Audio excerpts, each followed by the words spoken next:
Hey everyone, welcome to what it looks like it's going to be the first ever unboxing video in this channel. I'm gonna suck at this because this is gonna be very bad. I don't know how this is gonna go because I haven't prepared anything, and I'm just gonna talk and open boxes and take you along with me, I guess. So what's this all about? As you can see here, my drum set is gone.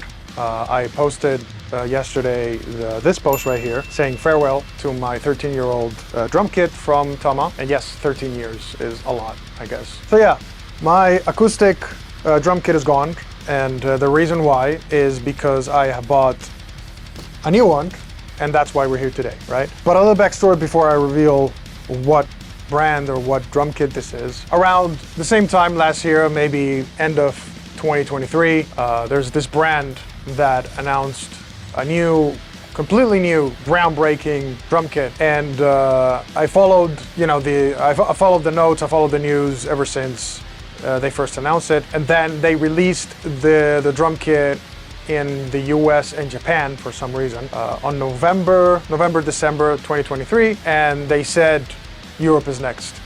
When? We don't know. Sometime in 2024. So when it came out, I started seeing reviews from people who got it, and it seemed pretty awesome, and there were overall good reviews. So I decided to keep an eye on it and kind of see how it develops in terms of reviews, in terms of people who would buy it and use it. Reviews kept being pretty good over January, February. So I came to the point where I was like, okay, I think it's time for me to purchase another kit. It's been, like I said, 13 years. So not only an upgrade in terms of quality, but also it's a very interesting approach to electronic drums.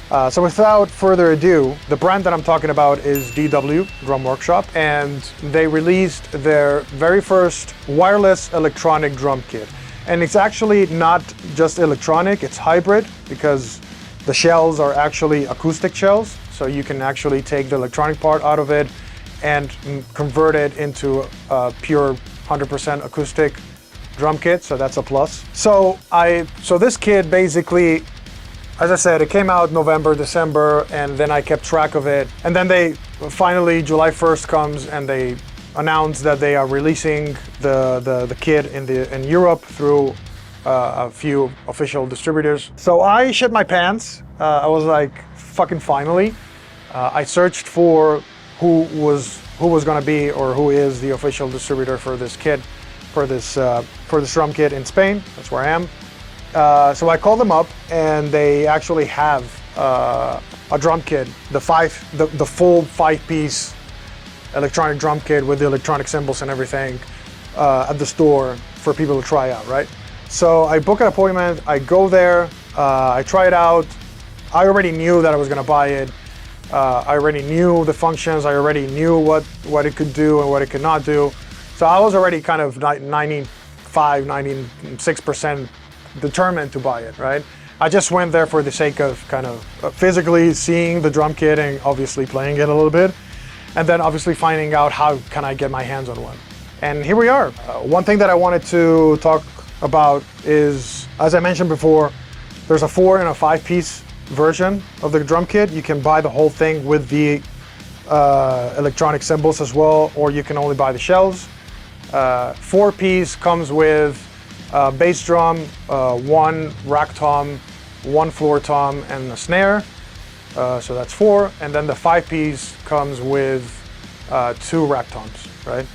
So I was a little bit bummed out by that fact, because if you remember or you recall my acoustic drum setup, it's 1 rack tom and then 2 floor toms, right?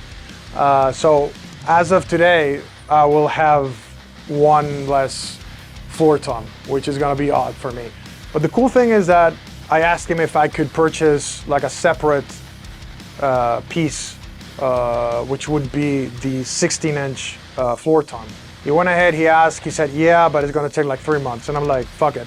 I confirmed the purchase. So technically speaking, I will have to wait around 3 months to get the second floor tom.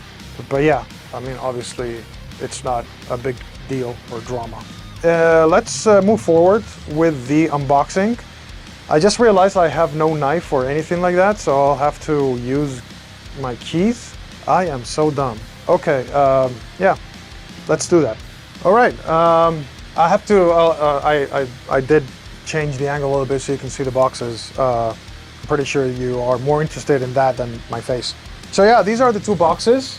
Sorry, I'm looking here because I have like an extension of the camera screen remotely, so I have it here so, to check the angle. I'm pretty sure that this is the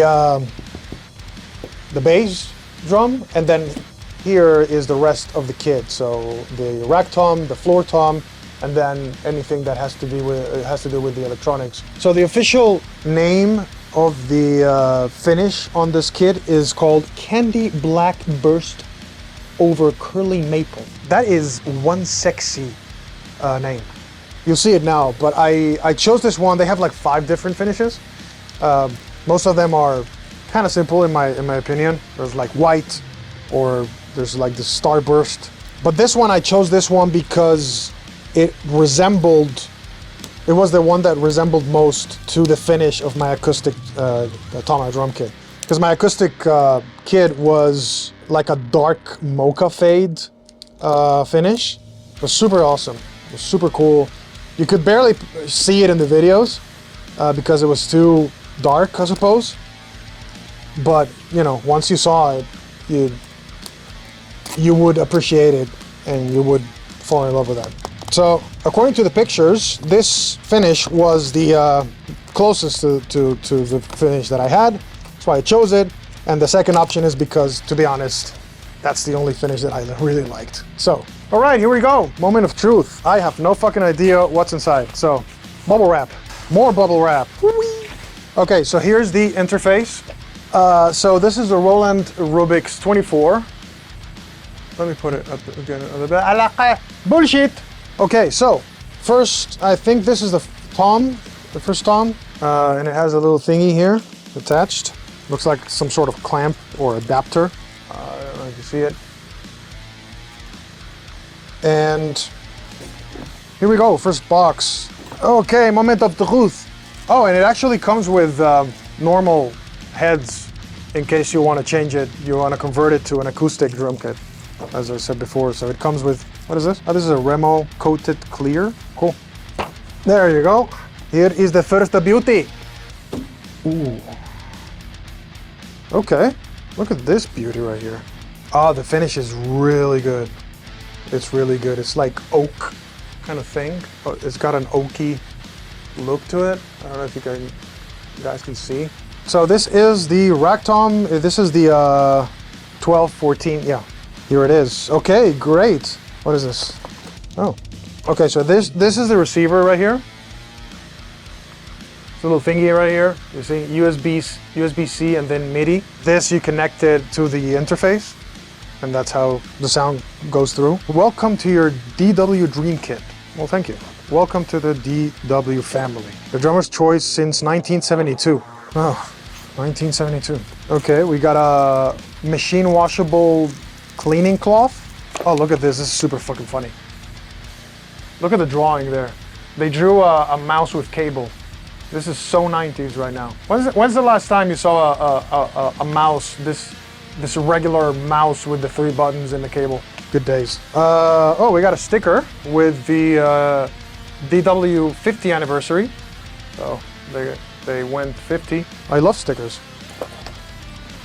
Okay, a little nice timeline for the brand. Okay, we have what? Okay, for some reason we have like 2 drum keys and a half. I don't know what this is. Look at this. This is heavy as fuck. It's pretty heavy for a drum key. And then we have a lighter one. And then we have, that's why I said 2.5, because I don't know what this is, to be honest. It's like to reach out, maybe? I don't know. Because this is for the, what is this bullshit? What the hell? I don't know what this is. If somebody knows, let me know in the comments, because I have no fucking clue. What else do we have? We have, I guess, paperwork, quick start guide. This is going to be important. And then we have the get started by downloading Roland Cloud Manager and clicking activate to enter your activation code for your free copy of DW Soundworks. This is what I'm talking about. This is the library for the drum kits. This is gold right here. Okay, USB-C cable. I guess that's for connecting the receiver to the Roland interface. I don't know what the fuck is this. That's that. I'll leave it here. I can throw this away, and I can throw this away. Anyways, let's go with the floor tom. More bubble wrap. Bubble wrap. Resonant floor tom legs. Okay, cool. Yeah, I need those. Oh my god, these are fucking heavy. Oh yeah, the snare, of course. So this has to be the snare. Totally forgot about the snare. I don't know why. And then this must be the floor tom.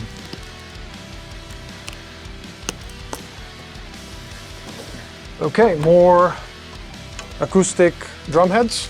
And here is what I suppose is the floor tom. So I'm gonna put the legs because reasons, just to get that shit out of the way. Okay. 2 and 3. Yeah, looks pretty cool. So let's go with the kick and then we'll do the snare. All right.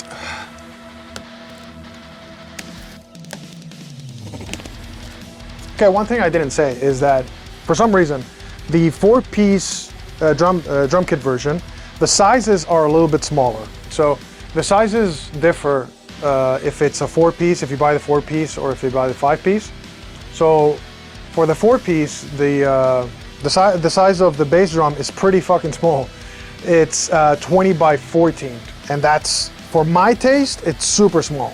But I would be pissed off if it was acoustic. But because it's not acoustic, you can make it sound however the fuck you want. So visually speaking, it's pretty small. Or it will look pretty small. If you buy the 5-piece one, then the size is a little bit bigger of the bass drum. It goes up to a 22 by 16. Still pretty small, given the fact that my acoustic bass drum was 22 by 20. And also the other sizes do change. So the 4-piece, the tom is actually 12 by 9, and then the floor tom is 14 by 12. So the extra floor tom that I requested is 16 by 14, if I'm not mistaken. And then if you get the 5-piece, then because you get 2 rack toms, then one is 10 by 8, and then the other one is like this one, it's 12 by 9. But the floor tom that comes with the 5-piece is actually the one that I ordered separately, which is 16 by 14. So it's kind of odd that they do it like that, to be honest. I wish that you could, play around a little bit more. But at the same time, this kit is brand new in Europe, so I get that they just want to not mess around. What am I doing? And the snare is, for the 4-piece, which is mine, is, as I said, it's 14 by 5.5 or 5. 5.5. And for the 5-piece version, it's 14 by 6.5, which was the size of my Thomas snare. Okay, so another acoustic drum head, and now here is, oh, it comes with a fucking cushion. Oh, great. Oh, this is nice. It comes with the Velcro and everything. Again, this is more for an acoustic feel. I can use it as a pillow. Pretty squishy. Because one thing that I'm worried about, or concern, or whatever I have to pay attention to, is the rebound with the pedal, right? I've never played an electronic drum kit before. I've never played mesh heads before, so I'm a little concerned about the rebound on these kind of heads. But again, from reviews, I have seen that it's as if nothing happened, as if nothing has changed. It's pretty fucking small, I gotta tell you. It's super small in depth. It's a 14. Oh my God, this looks like a toy. It's hilarious. So that, if you open it from the other side, from the batter side, you can take the whole structure out, and then you just convert it into a normal acoustic drum set. The thing is still cracking though, because this is real. This is not a mesh head. Still has these elements of, hey, do not forget that this is convertible. Convertible as a car, yeah. Hybrid. So I'll put it right here. And then last but not least, the snare. I am tired. I'm actually more tired when I think about editing this fucking video because it's gonna be super fucking long. Oh yeah, it even has these tension things. More heads for the acoustic conversion. Moving on. Here you go. The 14 by 5.5 inch snare. So this is the drum kit basically. So what I'm going to do now is I am going to move this again slightly here. And then I'm going to physically start placing the drum kit here.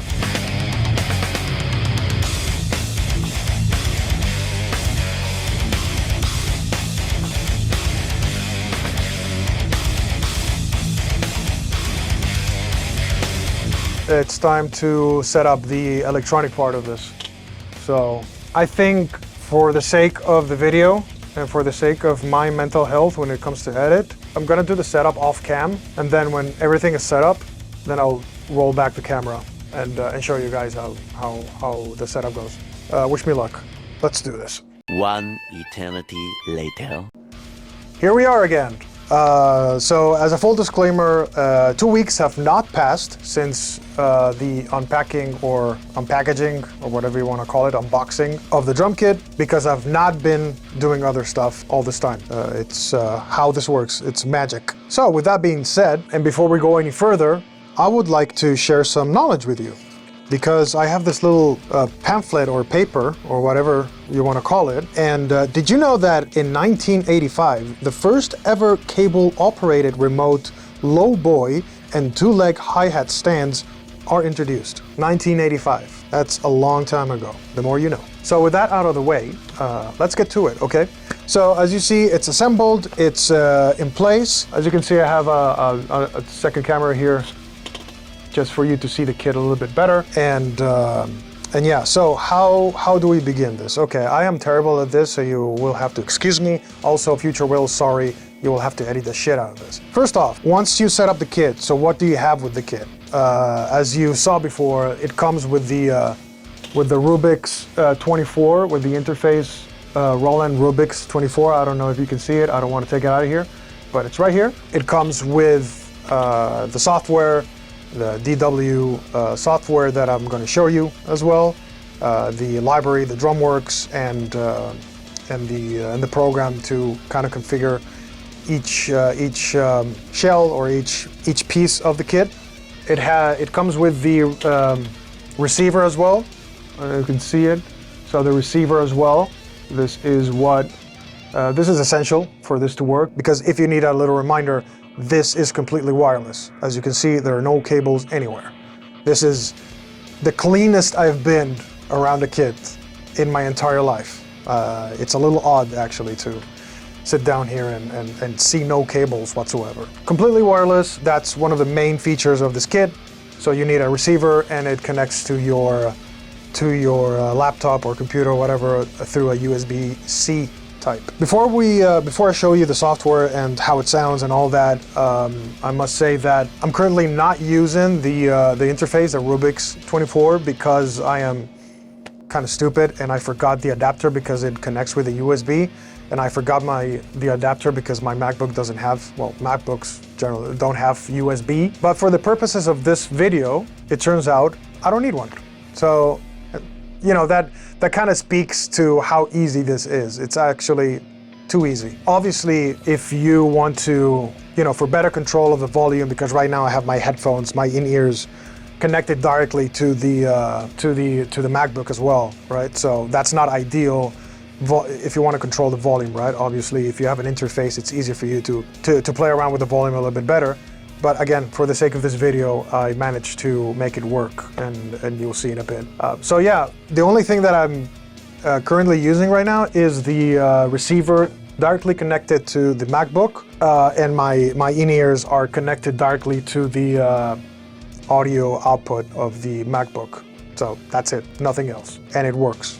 I can hear the drums, I can play along with songs. It's pretty unbelievable, to be honest. So with that being said, I think it's time for me to show you a little bit of the software and a little bit of how you kind of set it up once you have put everything in place. Okay, so here we are. As you can see on the screen, there is a window called DWE Control. That is the receiver, basically. And I just turned it off for you guys to see how easy it is to set it up from scratch, right? If you find it like this, then all you have to do is turn it on. Boop. And now you can see that there's nothing. So the only thing that you have to do is hit each piece individually. There's a little light that I don't know if that camera is going to pick it up, but there is a light. There's this LED, this blue LED inside each device of each piece that lightens up for you to see that is actually, or as an indication for you to know that it is working. So I'm going to hit the snare once and you'll see how it's going to pop up on the screen. It didn't sound, but because obviously the first hit is just for the program to know it's there. If I hit it again, it's going to sound. And I'll go through the options here, but let me do the same thing for each individual piece, right? So tom 1, so that's the first hit, and then see, it sounded in the second. So here you go, right? And then the same with the floor tom, hit number 1, and then the second hit, make it sound, and then the bass drum, first hit, doesn't sound, second hit, it sounds. Okay, so that's it. That's literally all you have to do, right? So now the program has identified all the pieces in the drum kit. What you can do also is mark this little auto track thing, and basically what it does is that it would change automatically based on what you hit. So if you unclick it, then it won't do it. It will stay on the one that you manually marked, right? So I just find it easier to handle afterwards if I need to modify anything in a specific on a specific piece of the kit. So I just hit it once and it goes to that piece, and then I just go in and modify it. Okay, so what does this all mean? Pretty intricate, and it's pretty simple at the same time. As you can see, for example, in the snare, you have, so all of them have the same kind of parameters. The snare, see the tom, the floor tom, the bass. They all have the same basic parameters here, and then this is the only thing that can change. So if we go to snare, you got the sensitivity obviously, and then you have up there, I'll zoom in if you can't read it, but it reads, adjusts the sensitivity of the head. A too high value may cause unwanted triggering. A too low value inhibits detection of low velocity hits. So basically that's what the sensitivity means here. The threshold, retriggering, scan time, mask time. If you hover the mouse over each one, it will give you a definition up there. So super easy to understand.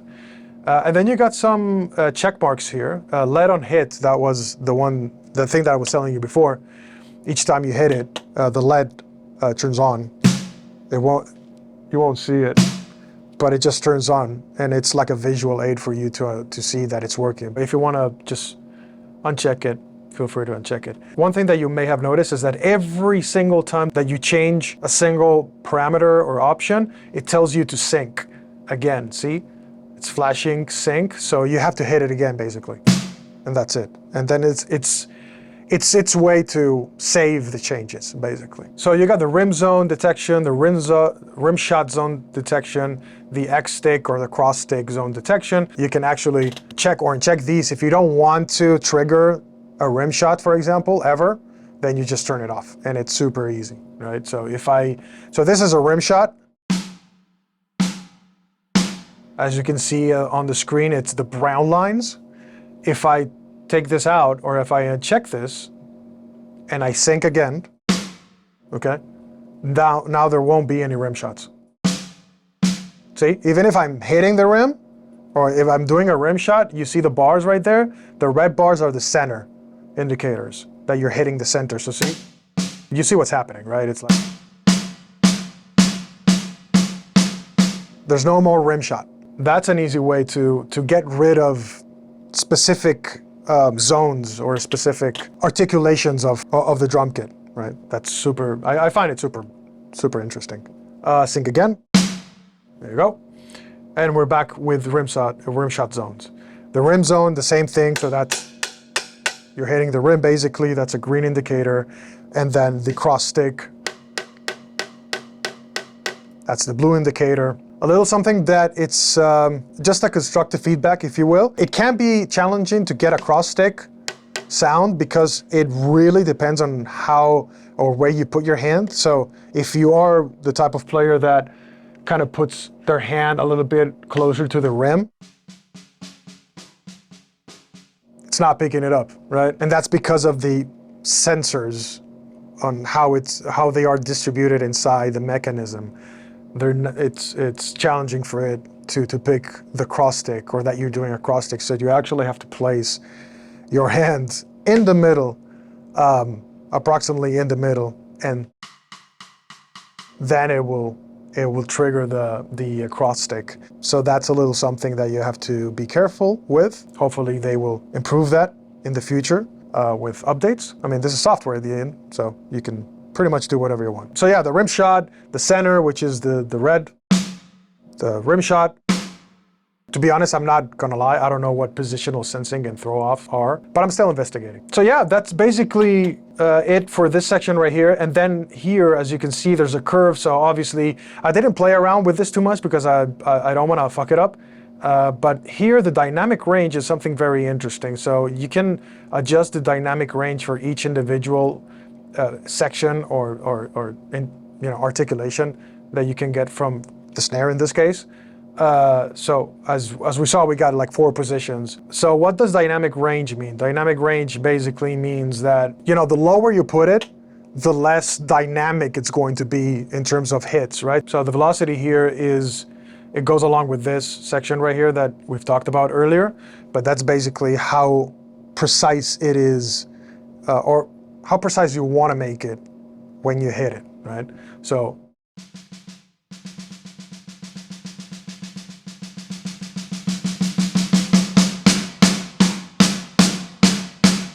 you see? So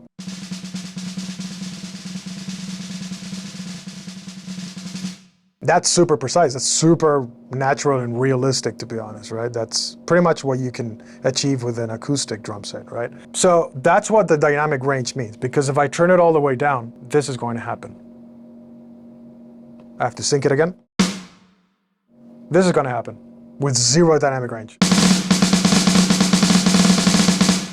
I'm barely touching it, and it's already going to 127, which is the maximum, right? So see, I'm just like slightly touching it and it goes to 127. So that's what dynamic range means, or does, right? So I like to keep it pretty high. It was at 70, but I'm gonna put it at 75. Sync it again, right? And then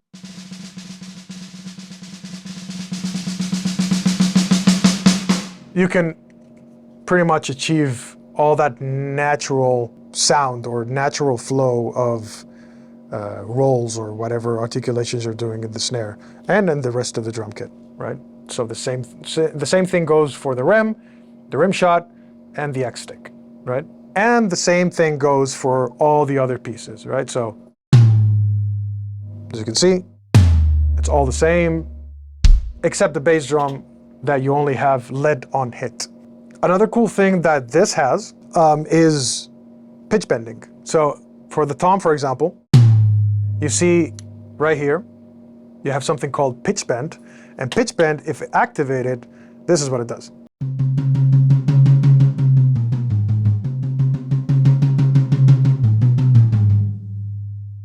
It literally bends the pitch or changes the pitch according to the pressure that you're applying to the head.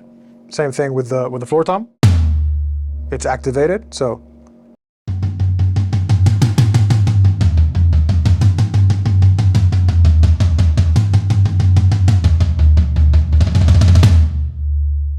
that's pretty realistic to me. So that helps with adding realism as opposed to the kit. So yeah, that's what pitch bend means here. You can activate it or deactivate it if you want. The snare has that as well, if you see it.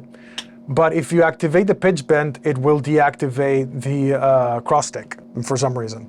I don't know that you want to have a pitch bend anyway, so I'm just gonna turn it off and re-enable the cross stick. Obviously you have to, oh no, if you, oh, okay, that's curious, I didn't know that. If you go back to original setting, as you can see, it doesn't tell you to sync again. So that's cool. And that's basically it. So this is where you do the majority of the fine tuning of each individual piece. We haven't gotten into the sounds or anything like that. This is just how you set up each individual piece according to your style of how you play and how you hit, if you want rim shots, if you don't, how responsive it is, how sensitive you want the triggers to be. So before we move on, this is what really got me in terms of this whole technology, right? So check this out. So this is normal. Check this out. Completely electronic.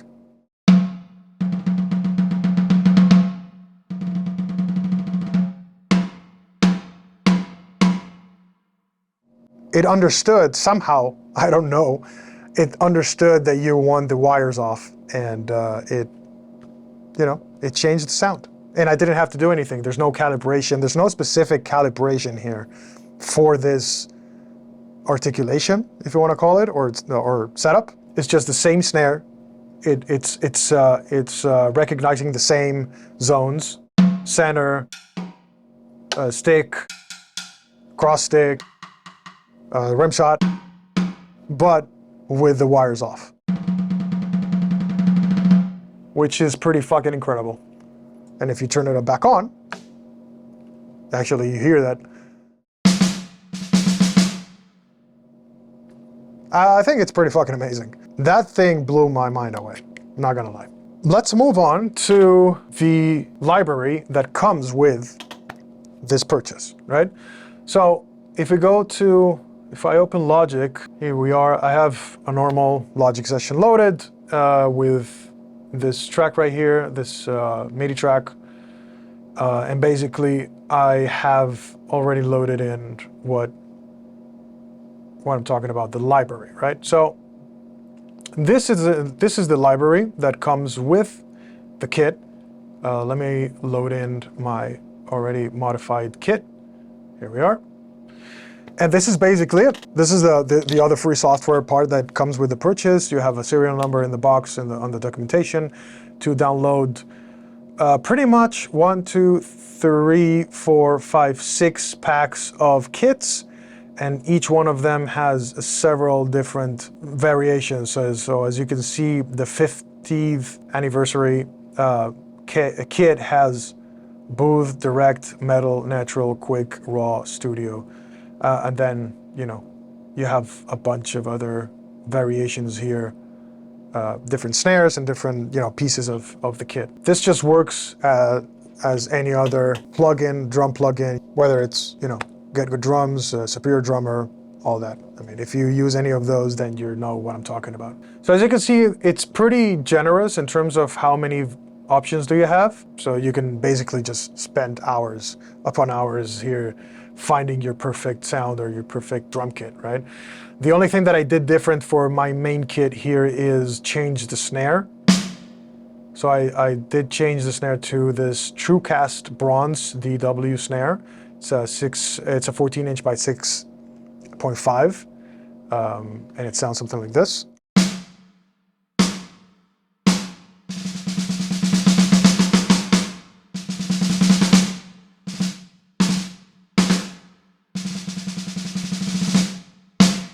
Pretty decent. And then obviously you have a lot of options to modify the sound of each individual piece, right? So again, this is what it's considered here, Tom 3.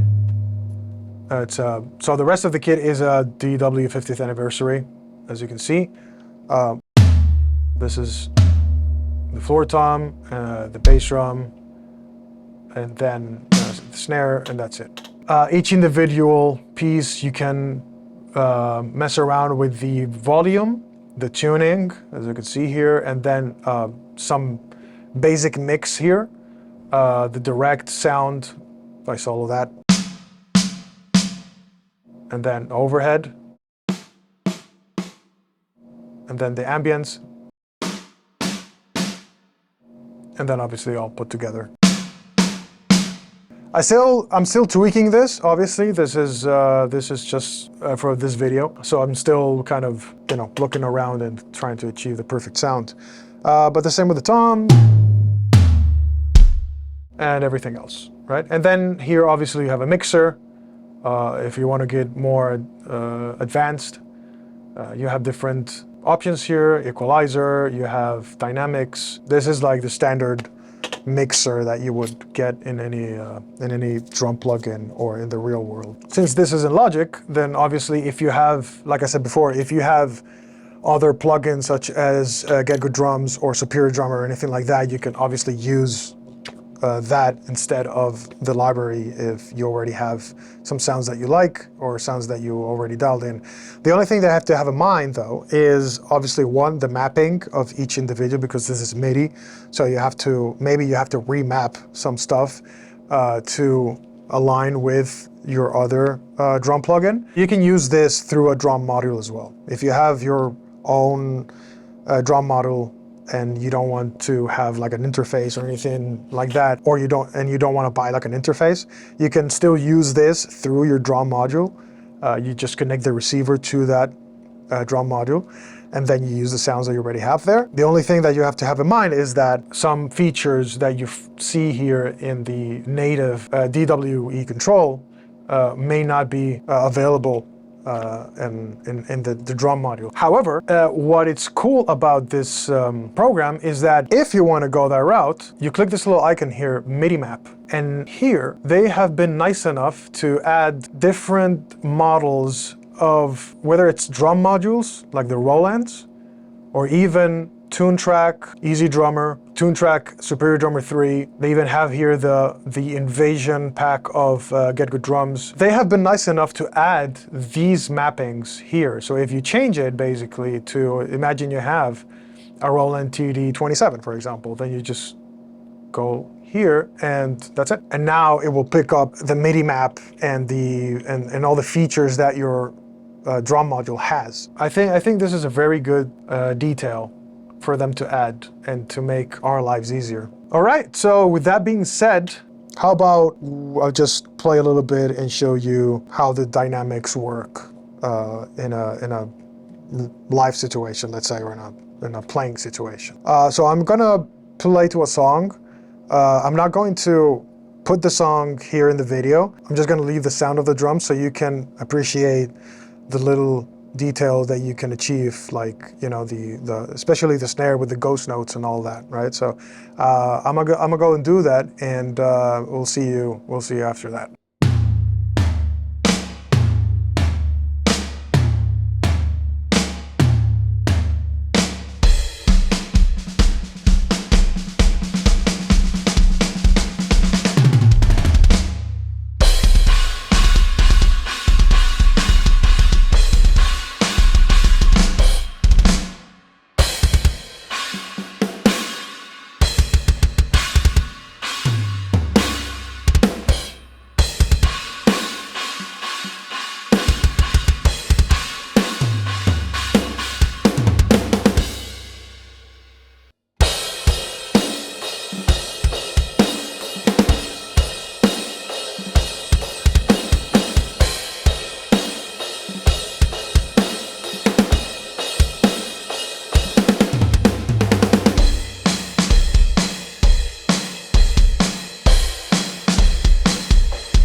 So here we are, the end of this video, finally, right? I don't know how long this is gonna be, but if you're still watching, then God bless your heart. So yeah, thanks for watching. I hope you enjoyed this. This kit is definitely very, very interesting. It still has some, things here and there to tweak, especially on the electronic side and all the software side and stuff like that. Especially, the cross stick that I talked about before, that they will hopefully improve. But rather than that, for me, it's just getting used to playing this type of drum kit now and see how I can make it work with my covers.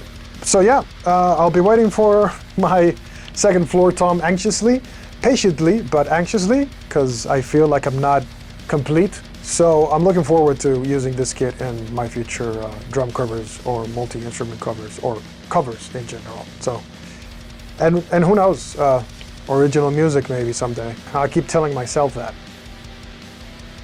I think I'm gonna shut up now because I am just rambling at this point. Thanks for watching, have a good one, and I'll see you hopefully in the next video.